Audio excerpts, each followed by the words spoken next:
The morning sun cast long shadows through the stained glass windows of St. Mary's Church in Little Springs, Texas, painting the wooden pews in a kaleidoscope of colors. Father Thomas stood at the altar, his weathered hands smoothing the edges of his well-worn Bible. At 58, his hair had long since turned silver, but his eyes retained the same warmth and wisdom that had guided his congregation for over 2 decades. The church bells rang promptly at 6, their resonant tones echoing across the sleepy town, where white church spires punctuated the endless horizon. For Father Thomas, each toll represented not just the start of another day, but a reminder of the sacred responsibility he carried. His thoughts drifted to Ethan, his beloved nephew, now making his way in the gleaming towers of Dallas. Raising Ethan had been both his greatest challenge and his most profound joy. After his sister's passing, the boy became his purpose, beyond his calling to the church. He remembered the countless evenings spent helping with homework, the Sunday afternoons teaching him to drive in the church parking lot, and the proud moment when Ethan received his college acceptance letter. As he prepared for morning mass, Martha Reynolds, the church secretary, hurried in with an unusual excitement in her step. "Father Thomas, there's a call for you from Dallas." "It's Ethan." Her eyes twinkled with the small-town interest in any news from the big city. In his modest office, Father Thomas picked up the phone, his heart warming at the sound of his nephew's voice. But something in Ethan's tone caught his attention, a mixture of excitement and nervousness that reminded him of when the boy would try to hide a poor grade on his report card. "Uncle, I know this is unexpected," Ethan began, "but I want you to come to Dallas next week. The company's having its annual gala, and I want you there." The hesitation in his voice spoke volumes. Father Thomas listened as Ethan described the event, a celebration of the company's success, attended by Dallas's corporate elite. Between the words, he could hear his nephew's unspoken concern about how his simple uncle in his clerical collar would fit into this world of tailored suits and champagne flutes. "Of course, I'll come," Father Thomas replied without hesitation, though his mind was already contemplating the challenges ahead. He knew this invitation meant more than just a formal dinner. It was Ethan's attempt to bridge the two worlds that defined his life, the humble, faith-filled community that raised him and the ambitious corporate sphere he now inhabited. That evening, as Father Thomas prepared for his evening prayers, he found himself standing before the church's ancient mirror, studying his reflection. His simple black cassock, worn with dignity through countless services, baptisms, and community gatherings, seemed to represent everything that might stand out in Dallas's world of luxury and status. Yet, as he straightened his collar, he remembered something he often told Ethan during his troubled teenage years: our worth isn't in what we wear or where we come from, but in how we touch the lives of others. Those words would soon be tested in ways he couldn't imagine, as both he and Ethan would face challenges that would shake their beliefs about success, acceptance, and the true meaning of family legacy. Little did Father Thomas know that his upcoming journey to Dallas would trigger a chain of events that would not only test his relationship with Ethan but also challenge the very foundations of what both of them believed about success, dignity, and the power of staying true to one's roots. If this story has caught your interest, don't forget to subscribe to our channel and give it a like. Tell us which city you're watching from. Let's continue. The gleaming skyscrapers of Dallas pierced the Texas sky like crystal spears, their surfaces reflecting the setting sun in brilliant oranges and golds. Father Thomas watched through the taxi window as the familiar landscape of his rural home gave way to this canyon of glass and steel.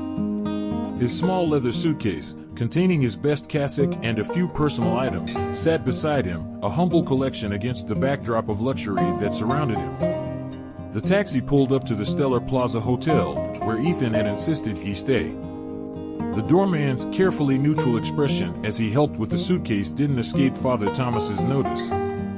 Inside, the lobby sparkled with marble floors and crystal chandeliers, while well-dressed guests moved purposefully through the space, their designer clothes and expensive accessories marking them as members of Dallas's elite.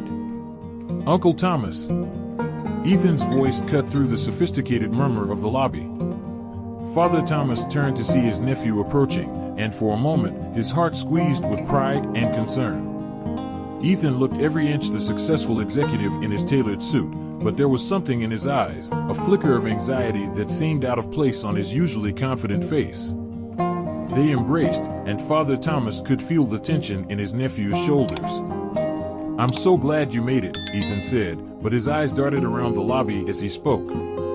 "Let's get you settled in your room before the meet-and-greet cocktail hour." In the elevator, Ethan began what seemed like a rehearsed speech. "Uncle, there's something you should know about tonight. Victoria Hayes, our senior VP of operations, she's particular about appearances. Some of the other executives too. They might not understand." He trailed off, clearly uncomfortable. Father Thomas placed a gentle hand on his nephew's shoulder. "Ethan, I've counseled people through their darkest moments and celebrated their greatest joys. I think I can handle a corporate gathering." His voice carried the same calm authority that had guided Ethan through his childhood struggles. The hotel room was larger than Father Thomas's entire living quarters at the church. As he unpacked his cassock, carefully smoothing out the travel wrinkles, Ethan paced the plush carpet. "Maybe we could stop by Brooks Brothers first? Just to look at some alternatives." "Ethan," Father Thomas interrupted softly, "would you be ashamed to introduce me as your uncle if I weren't a priest?" The question hung in the air like a church bell's echo. Ethan's expression crumpled slightly, revealing the conflicted young man beneath the polished exterior. "Of course not. It's just, this world, it's different. Everything here is about perception, about fitting in. I've worked so hard to build my reputation, to prove I belong." Father Thomas nodded, understanding flowing between them. "And you think my presence might remind them of where you came from?" The silence that followed was answer enough. Little did either of them know that this evening would challenge not just Ethan's carefully constructed corporate image, but the very values that the entire company claimed to uphold. As they prepared to head down to the cocktail hour, Father Thomas caught his reflection in the hotel room's full-length mirror. His cassock, though simple, carried the dignity of his calling. Tonight, it would serve as more than just religious garb. It would become a symbol and a clash of values that neither he nor Ethan could have anticipated. The real question wasn't whether Father Thomas could fit into this world of corporate privilege, but whether this world was ready for the honest mirror he would hold up to it. The grand ballroom of the Stellar Plaza Hotel buzzed with the elegant hum of success. Crystal champagne flutes clinked delicately, designer shoes clicked across marble floors, and the soft strains of a string quartet floated through the air. Father Thomas stood at the entrance, his simple cassock a stark contrast to the sea of tailored suits and evening gowns. Victoria Hayes noticed them immediately. Her perfectly manicured hand paused midway to her lips, her champagne momentarily forgotten as she observed Ethan and his unusual guest. She made her way toward them with the practiced grace of someone accustomed to commanding attention, her silk designer dress rustling softly with each step. "Ethan, darling," she purred, her voice carrying just enough warmth to be professional. "And this must be your uncle we've heard so much about." Her eyes swept over Father Thomas's attire with the careful assessment of someone cataloging potential threats. Father Thomas met her gaze with serene confidence. "Father Thomas Davidson. It's a pleasure to meet you, Ms. Hayes. Ethan has mentioned your important role in the company." His voice, warm and steady, carried the same authority that had comforted countless parishioners through their troubles. Victoria's smile tightened almost imperceptibly. "How quaint. It must be quite a change from your little church inn." She paused deliberately, "Wherever it is you're from." "Little Springs," Father Thomas supplied cheerfully. "Where the size of one's heart matters more than the size of their wallet." The comment, delivered with genuine warmth rather than malice, caused several nearby executives to hide their smiles behind their drinks. Ethan shifted uncomfortably beside his uncle, caught between worlds. The evening progressed with a series of similar encounters, some genuinely curious about the priest in their midst, others barely concealing their disdain. Through it all, Father Thomas maintained his dignity, responding to condescension with wisdom and to judgment with compassion.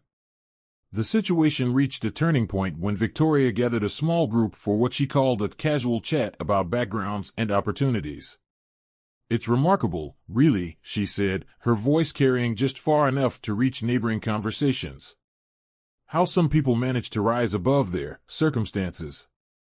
Though I suppose proper guidance is essential.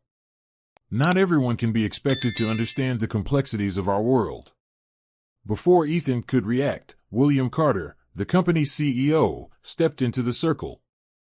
His presence commanded immediate attention, but it was his interest in Father Thomas that caught everyone off guard. I couldn't help but overhear, he said, his voice cutting through the tension. Father Thomas, I'd love to hear your perspective on leadership.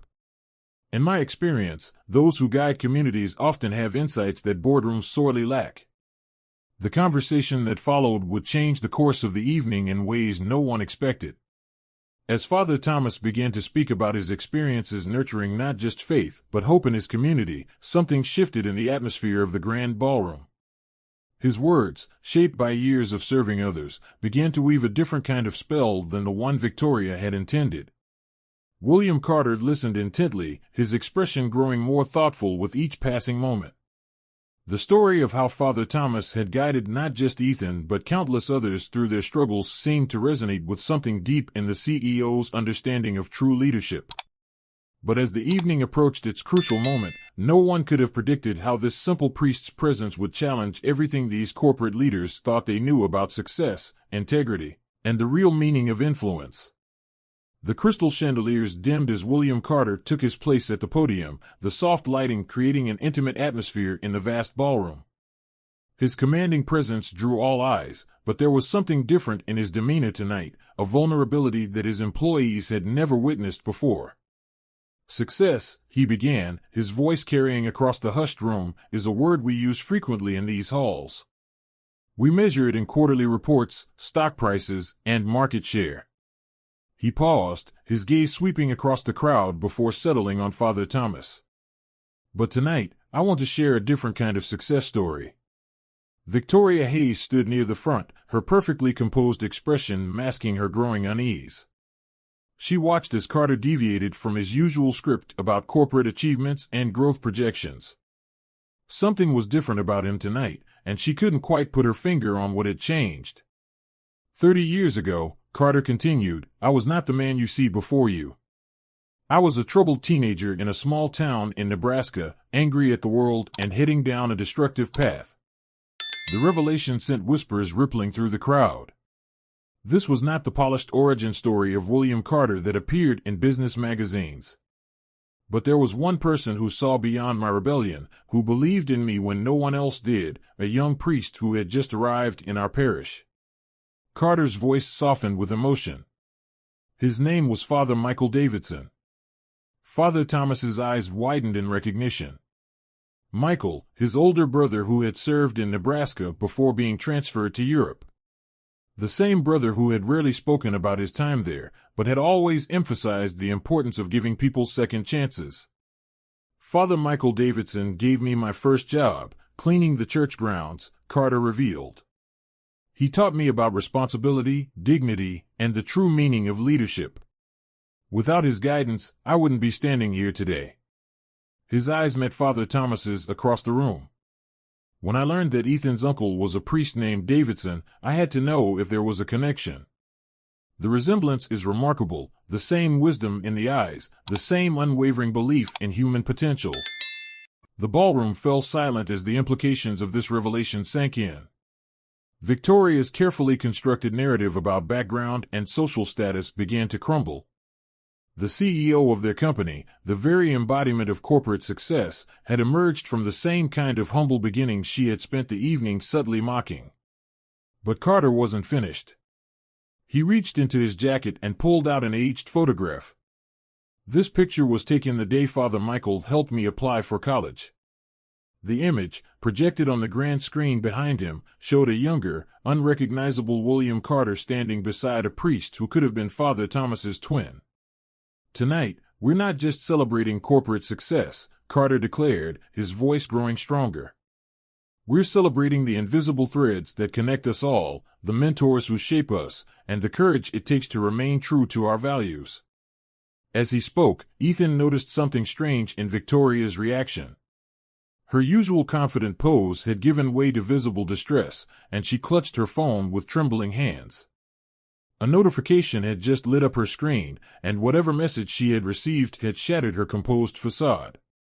The night's revelations were far from over, and the biggest shock was yet to come, one that would force everyone in the room to confront their own prejudices and hidden truths. Victoria Hayes's perfectly manicured fingers trembled as she read the message on her phone again. The timing couldn't have been worse. Her mother's text was brief but earth-shattering. "They're selling St. Catherine's. Father Joseph wants to speak with you about the orphanage records." The elegant ballroom suddenly felt suffocating.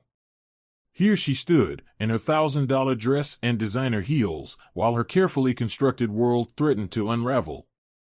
Her eyes darted to Father Thomas, seeing him in a new light that filled her with both terror and strange relief. William Carter was still speaking, but Victoria barely heard him.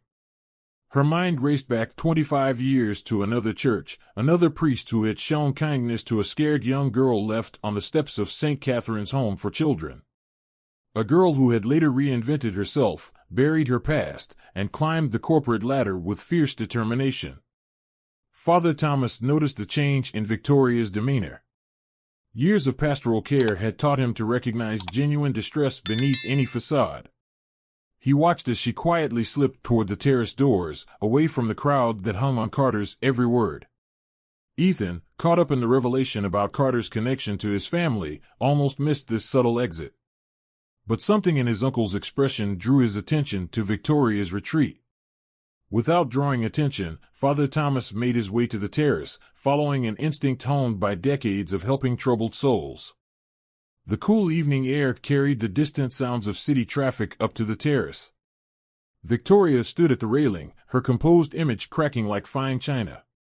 "You remind me of him," she said without turning, her voice barely above a whisper.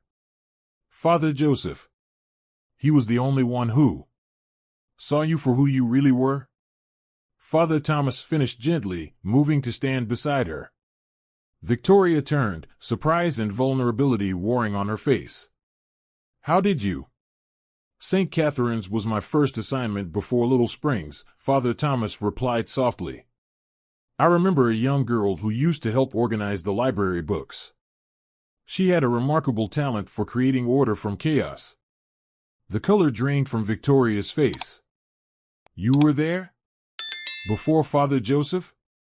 "Just for a few months. Long enough to see a brilliant young girl who promised herself she would never be powerless again." He paused, letting the weight of memory settle between them. "Victoria Johnson. You used your mother's surname when you were adopted, didn't you?" A single tear traced down her cheek, cutting through her perfect makeup. "Hayes. I chose Hayes because it sounded powerful." She laughed bitterly. "I've spent 20 years making sure no one would ever know, building this persona, proving I belonged. And now..." Inside the ballroom, Carter's voice carried through the open doors, still talking about second chances and hidden strengths. But out here, a different kind of revelation was unfolding. Victoria Hayes, the corporate ice queen, the woman who had spent the evening subtly undermining Ethan's background, was herself a child of St. Catherine's, a girl who had transformed herself through sheer will and determination. But the night's revelations weren't finished. As Victoria struggled to reconcile her past with her present, a figure appeared in the terrace doorway. William Carter stood there, an unreadable expression on his face. In his hand, he held a familiar-looking photograph, one that would connect all their stories in a way none of them could have imagined. William Carter stepped onto the terrace, the old photograph catching the soft evening light. The image showed a group of children at St. Catherine's annual summer festival, and in the corner, barely visible but unmistakable, stood a young Victoria Johnson, helping a smaller child with a craft project. Behind them, two priests watched over the scene, Father Joseph and a much younger Father Thomas. "I've had this in my office for years," Carter said quietly. "A reminder of where many of us began. Father Michael, your brother," he nodded to Father Thomas, "sent it to me years ago. He never mentioned the children in it, but he did write about his younger brother who had a gift for bringing out the best in troubled souls. Victoria stared at the photograph, her carefully constructed walls crumbling completely. "That little boy," she whispered, recognition dawning in her eyes. "The one I'm helping with the paper craft, that's you?" Carter nodded, a gentle smile softening his features. "I was visiting my cousin at St. Catherine's that day. Father Michael had brought me along, thinking it would help me understand that everyone has their own battles to fight." He looked at Victoria with new understanding. "I never knew your name, but I never forgot your kindness that day. When you applied for a position at the company 15 years ago, something about you seemed familiar, but I couldn't place it." Ethan, who had followed his uncle onto the terrace, stood transfixed by this web of connections. The woman who had made him feel so conscious of his background had emerged from an even more humble beginning. His uncle, who he had worried wouldn't fit into this corporate world, had actually helped shape the lives of both his CEO and his most intimidating colleague. "I think," Father Thomas said softly, "that we've all been carrying pieces of the same story, each of us seeing only our own part of the tapestry."